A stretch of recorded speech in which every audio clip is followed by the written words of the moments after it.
All right, we have been working on a series of restoring a 1938 Lincoln Zephyr V12 Coupe. And we're in the middle of it, or not technically the middle probably, but we're in it. And thought it'd be fun to take a little moment here and look at an older restoration of a 1938 Zephyr. It's similar, but not the same exactly as the specs that are going to happen on the other one.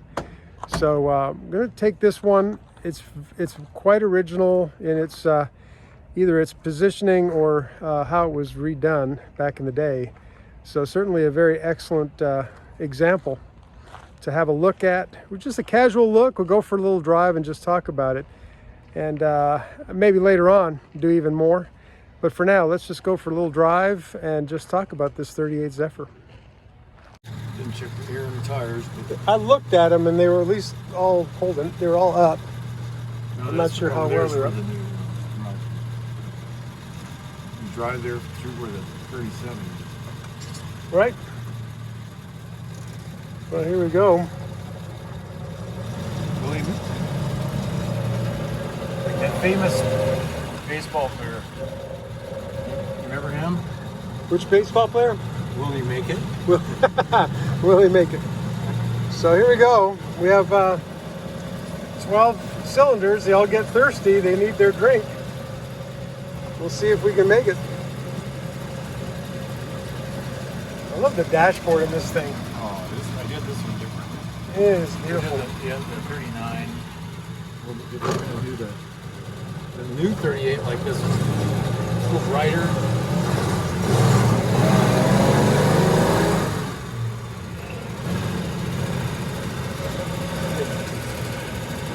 To your hand, it seems like a floor shift, but it's not. It's coming out of the side of the waterfall. Look at that. That is pretty nifty. Twists around, takes a half gainer, goes down the street, comes back, and lands on top of the transmission with the greatest of ease. Isn't that amazing? Yeah, it's pretty. You gotta see it out of the car. It looks like it's run over by a truck. I can just imagine someone just doing a pickup and delivery and say, you gave me a defective shift lever here. Sorry, This file a claim. It can't be right. I just got one in the mail. Did you really? It's God's honest truth. The guy that owned this car had an extra one laying around, and they're just impossible to find.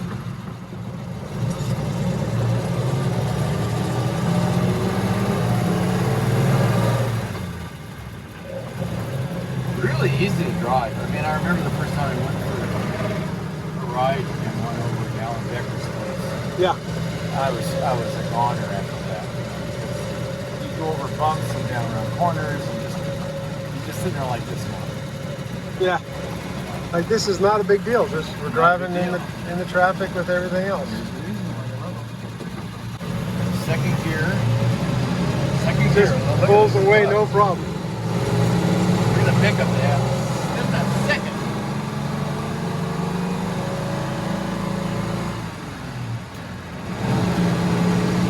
Now, how many forward speeds are there? Three. Okay, Well, so 4. This has Columbia Overdrive. oh, it has an overdrive. Okay. So technically it's really a 4-speed. Right. And you can put in that and you can cruise all day at 80. No kidding. Get 20 miles a gallon. Very, very efficient. It's got synchro third and second. I don't remember where the gas. Where's the gas tank? It's on your side. Back fender. Where it belongs. Yep. Imagine they put it in the right Where place. It belongs, baby. That's right. That did happen to notice Oh, that. we made it. Okay. So much for no drama on that. Yep. Here we go.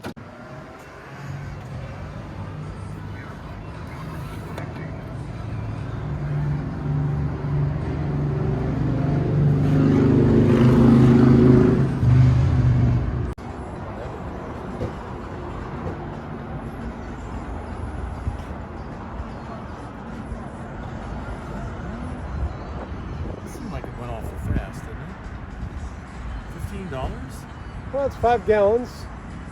Oh, it's not even 5. Well, 2 gallons went in the other tank. Oh, okay. So. Okay, here we are. All right, are we ready? Yep. Okay. Hit the on button. There is a key lock, one of the very first Does that lock anti-theft the devices. steering So column? you can actually lock the steering column. So not only can you not start it, you can't see. That's amazing. So you put that back in play.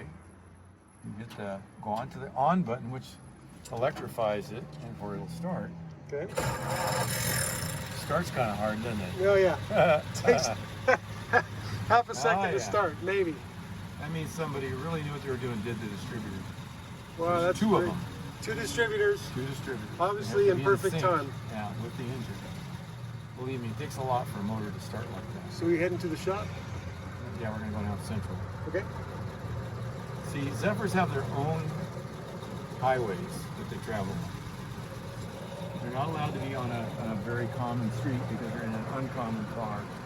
So what you do is you find the prettiest drive that you can find. You go there. Yeah. Now this guy, this is, that's where I first sat in a Ferrari, right there. Right there, that spot. Back at Gus Stallman's old house. Gus was the local Mercedes dealership. Uh-huh. And he had a number of really fast cars, one of which was a 300 SL that he set the world record with 4 times. Wow. And every year he'd go up there and put a higher gear ratio in it. He'd go a Try to couple go more just a miles little faster. because it was just fun for him. 140, 142, 144. And he said, Wow. "What's that record again?" I mean, he's the Mercedes dealer, you know. It's not like Right. he didn't have really good mechanics. So he was, what a great guy. That was his old house. When I first walked by there, I was probably 6 or 8 years old, 10 years old. And I saw this Ferrari America sitting there. Okay, and you want to talk about a heart stopper. No kidding. That'll stop your heart. I don't care who you are or whether you like cars or hate them. When you see a Ferrari America, you see beauty.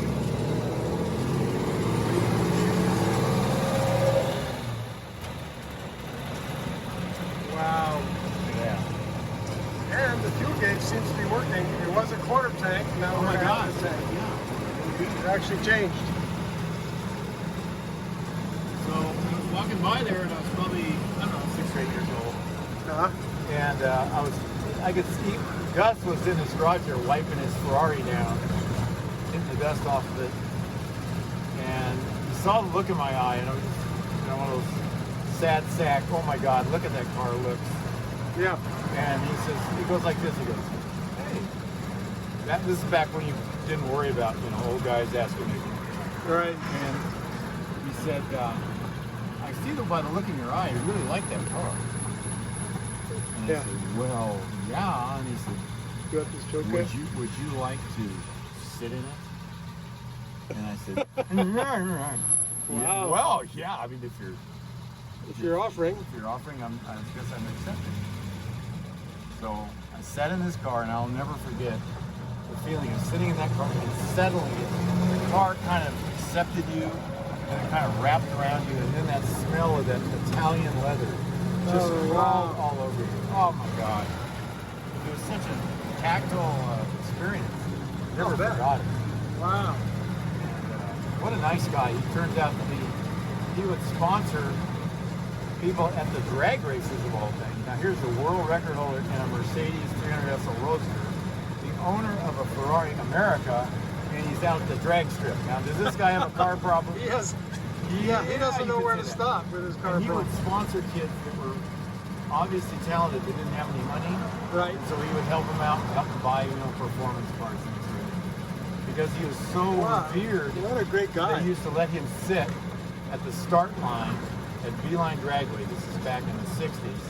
And sip martinis on the start line with his wife. And they would stir their Wow. martinis right on the side. I mean, right, the cars just light up and go.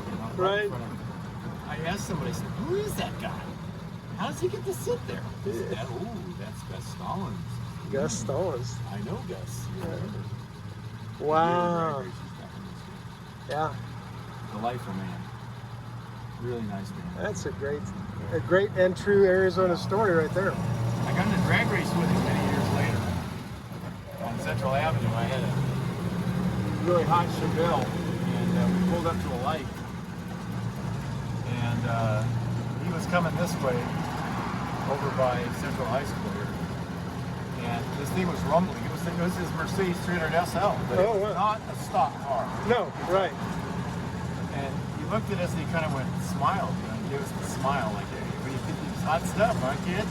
And we went, hey, don't let this old guy, you know, challenge us. Yeah. I said, let's take him on. He said, that's a Mercedes Roadster, for God's sake. I mean, where's the honor in that? Can't be a match to a big block And all Chevelle. of a sudden he just fried rubber and took off. I said, we can't let that happen. We took off after him. We just nose to nose, right about through here, actually. Now it's right there's Central High School. So I don't even remember who won. Who cares? Right. What an experience. And the old guys just laughed and he thought that was the funniest thing on the drag race at Central Avenue with a bunch of punk kids. Right. So that was the second time I ran into him. Really neat guy. Last story on Central Avenue. I'm going down Central, headed north with the 289 Cobra. And I'm kind of going along. This is back before anybody really knew what they were. And a guy in a Ferrari was headed north as well. We come to a light together, and he kind of looks over at me, and I kind of look over at him, you know, and he goes, it's kind of like listening to the engine, because he thinks it's like an Austin Healey or something. Yeah. Nothing particularly special. And then here's the thing, going, like that. He goes, oh. So he looks at me, and I look at him, and I go, let's do it. Whoa! We're going like 120 Oh my God. before we shut down, and I just barely nosed him, right? Barely nosed him. Wow. Come up to the next light, cars are, you know, smoking, and Yeah. everybody's, you know, well, we're going 120 on a 25-mile-an-hour speed limit, so Yeah, you're a little bit. we're waiting to hear the sirens. Yeah, that's. He looks over at me and he says, "What in the hell is in that thing?" And I just like that, because he had no idea what it Right. was. Right. And I said, "Well, you sounded pretty good yourself." That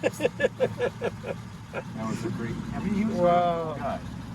Really nice guy. Wow. Meanwhile, most people wouldn't know there's a V12 flathead inside this thing. You wouldn't know. Most people would not have an idea. Pete Chapuris was one of my best friends. Speed shop. And sadly, we lost it a few years back. But he had this great story about a steering wheel I did for one of his Mercuries. And he said he was going down the road, and this is a year after we made the steering wheel and the car's finished. He's just out driving it around. And he got to the situation where the sun came to the steering wheel just about like this. And he looked at him and said, he saw my face. He said, "I remembered you." Oh wow, yeah. It was a neat car. I mean, right now the way the sun is shining on this 49 Merc convertible. Yep, that's why we do it. This of course is not the right color for a 38. 38 had like an ivory wheel, but it looks ridiculous. I mean, yeah, this looks so it's much only better. ivory in the car except for the couple of knobs and stuff. It's just doesn't work as well, nearly as well. This is the right shape. Yeah. This is an original core, but we cast it in this candy apple translucent. Wow. Well, it's just looks so beautiful, Yeah. especially with the dashboard background, and then Oh yeah, well then the the sun background hits that of the wood graining. Oh, yep, and then the door panel is just also everything's just going to be complementary fine. color. Yeah, everything's okay. It might be bad at the moment, but it's just going to end up being fine. Yeah, that's right. Just need to be able to escape in a car like this at some point.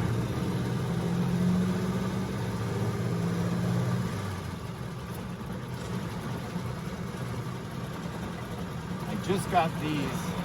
These are 39, and it took me 3 years to get all 4 of these. Wow. Turns out that these two are different than those two. You're And I didn't kidding know me. that. No. They're They a don't. tiny bit They different. look exactly the same. holes to on me. the back come in at a slightly different angle. Oh So I wow. got them and I'm all excited. I run out here and they won't fit. I Wow. don't even want to tell you what I paid for. It's embarrassing. You got some spares for sale, huh? Well, yeah, but or I could trade them for a Camaro or something.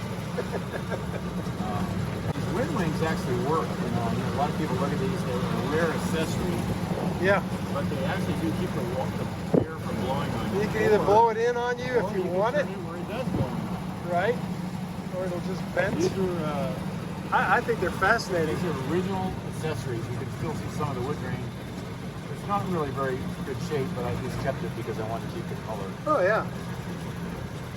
I got these at a swap meet in California, and they were sitting there on a shelf. The guy had Ford flathead stuff, and a friend of mine who's a Zephyr guy and I were sitting there chatting, and I looked over his shoulder, and there these two things sat right up on a shelf. And there's a theory that the Ford vent windows and the Zephyr vent windows are the same, and they really aren't. Oh, The shape is unique to the Zephyr, and the Ford has its own shape. Okay. They're all rare. I mean, Sure. but this guy thought these were Fords, so I let him believe that. There's no reason to Not correct my them. job to educate him, right? Right. So, you know, instead of being multiples of what a Ford would be, of course, Zephyr's a lot more. Right. They're still very rare, even on a Ford. But they're just a nice touch. And I get all kinds of people come up to the car. They don't even see the car. They see You these. see those, yeah. Those Wow. Because I think it's because they're floating. There's no edge trim on it. Right. Yeah. And that's Yeah. supposed to be. Yeah. They seem kind of invisible, Yep. and We had to really make cool. a template to get the location of these screws because the car didn't come with it originally. Actually, Okay. I think this car did. And the holes were still there. Someone had taken them off. We have a template to put these holes in. Because if you put those holes an eighth of an inch inside or outside or up or down, it won't go on. Oh wow. So you have to have Pretty to have- precise. So we had to have an original to begin with in order to make a pattern. Wow. Very cool. You notice it has two glove boxes. Yeah, that's interesting. A glove box on both sides and an ashtray on both sides, I guess. Well, this is also to be changed out to a radio head. Oh, okay. I just found a 38 radio, complete radio, and we might put it in, see if we can make it work. It's got a speaker on the firewall, and Okay. Now tell me, is this the cowl vent here? the cowl vent, this infamous cowl vent. The one that can leak easily. Yes. No, not easily. Always. No matter what, it'll leak. You could do anything. We get rid of them on most cars. Yeah. And what are these? Can you tell me what these? Without looking, there's a couple silver. That's what sets. Looks like it sets the odometer. Oh, the trip meter. Right. Now you've Right. got light switch, throttle, this choke, and this lighter right here. This is the rarest piece on this whole car. And you wonder why? Because it comes right off. Well, yeah, the easiest thing to lose there Everybody is. loses them. Wow, and you have It's an worth more electric than the lighter whole car. right there. Let's see, it That's completes that very cool. Yeah, it's just beautiful. around. And then the 39s, this is all one piece. So there's also a separate throttle. Is that just to keep the idle up temporarily, or? Yeah, it's to keep it idle if it's cold in the morning. You know, you can just set the throttle at whatever you want. You got to remember this predates chokes to get it started on a cold morning. Okay. The chokes are automatic on cars. Remember that 40 Lincoln Continental intake has a choke on it. Oh, that's right. Yes, built into the Operated by the heat of the engine. Yeah. And it keeps it closed until the heat of the engine rises, and then that metal expands and opens it up and opens up the throttle body Right. to allow more fuel coming. Interesting. Art museum. It's a Birds of Steel. Oh, okay. And that was right here. Right there in that museum. That was my first actual look at the one, and I was absolutely taken away. I'll tell you. Wow. They had some of the rarest and most beautiful cars in the world in this exhibition. I just wrote an article about it, and the cars are right inside the museum. And man, God, it's sitting right in the middle of all of these handmade cars is a production 39 Lincoln Zephyr Coupe. Wow. I was toast. It took me years to find one and even more years to restore it, so I finally got my hands on 38s and 9s. Of course, there are some important differences, and we're going to talk about that later. Yeah, now one thing we talked about already was instrumentation is set up differently. Right. Now the dash is the same. So the, yeah, okay. The physical dash is the same, and the dashes were welded into the car. So it's literally a structural part of the car then. Yes, that's why these cars are so tight. You hear any rattles? Not a bit. You never will. Everything's welded solid. Wow. It makes it much stiffer, much safer, much quieter. But it was a really difficult way to build a car. Right. And, Edsel insisted on it that he wanted to try these new ideas that were coming mostly out of Europe, where they had these small car builders that could do, really futuristic kind of things for the time.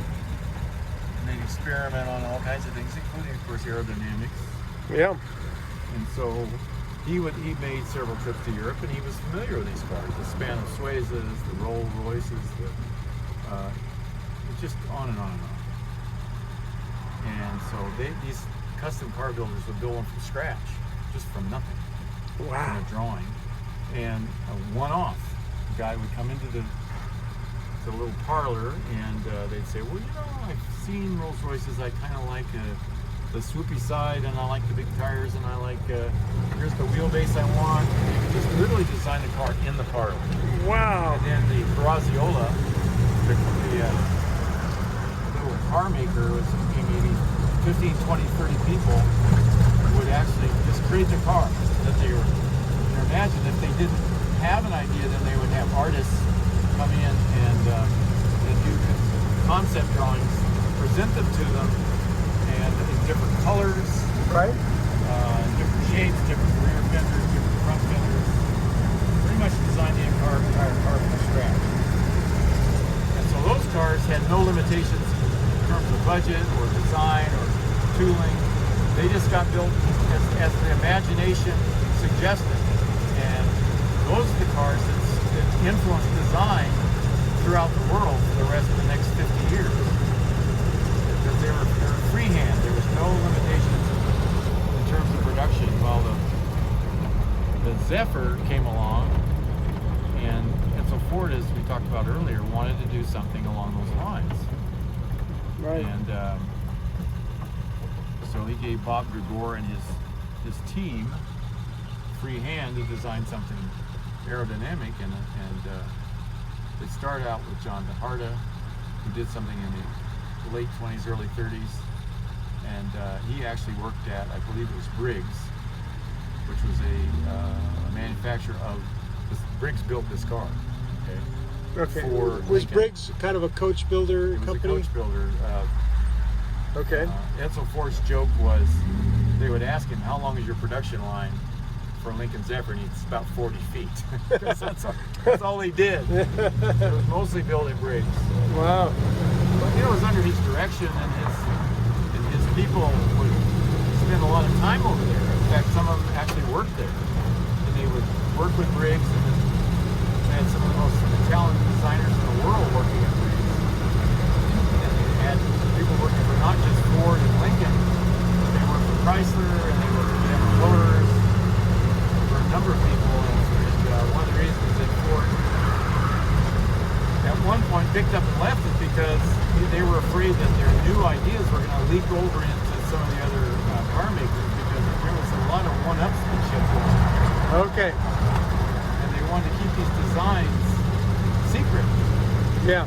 Up until the mid-60s, they used to have car revealings at the dealerships. If you're old enough to remember those Right. they were incredible. I mean, they'd have 1,000 people out on the street on Camelback Road in Phoenix to see the new Chevrolet. I was there. And you couldn't get close to the dealership. Yeah. It was that packed. Wow. And then they'd rip the sheet off the car. I mean, the one I saw was a 60 Chevy, and it was very much a departure from the other cars that came. there was this loud collected gasp, you know. Yeah, like, whoa, what Here happened? he is, and man, it took them about 10 seconds to rush through those doors and start ordering. It's such an incredible amount of anticipation that really, I think, facilitates selling cars. When you see it a year and a half ahead, you know, it's not the same thing as seeing it for the first time. And, Yeah. it's really special. They were able to pull it off. Even the transporters had covers over the car, so you couldn't see them. No kidding. Yeah, they hid them.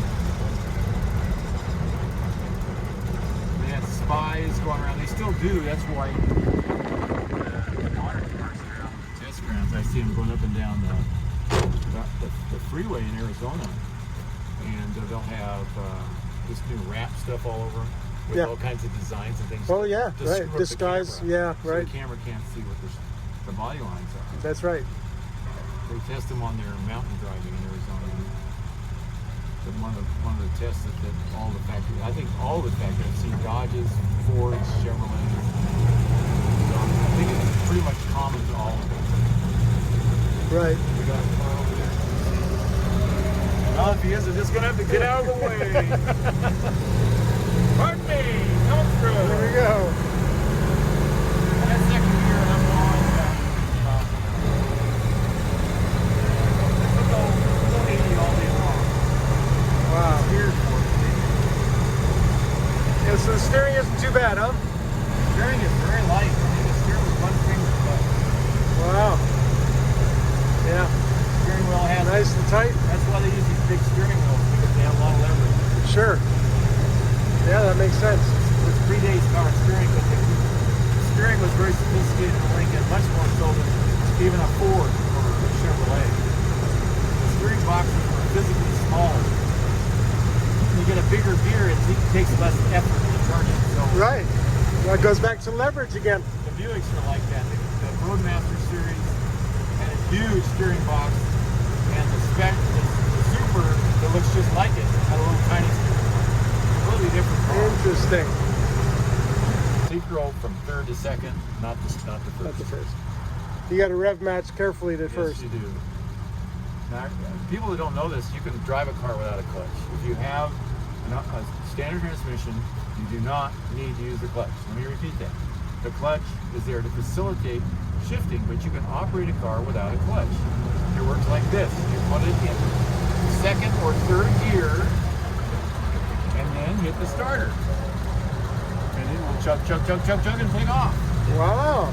You know, I know that because I had a car, I blew a transmission out of my 66 Zephyrville, and I called my dad. I said, "You're going to have to come get me." I was right down here somewhere, not too far north here. Blew the clutch right out of it, right? So he calls me up and says, I called him, I said, "You're going to have to come get me." Yeah. He said, "Why would I do that? Just start the car and drive it home." I said, "What?" Put it in fourth gear, start it, and it'll start and run and go.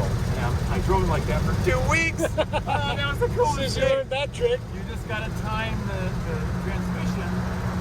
You know, I'm not going to try it in this car, but you can do it. Right. You hit that perfect RPM range, the transmission will shift without a clutch.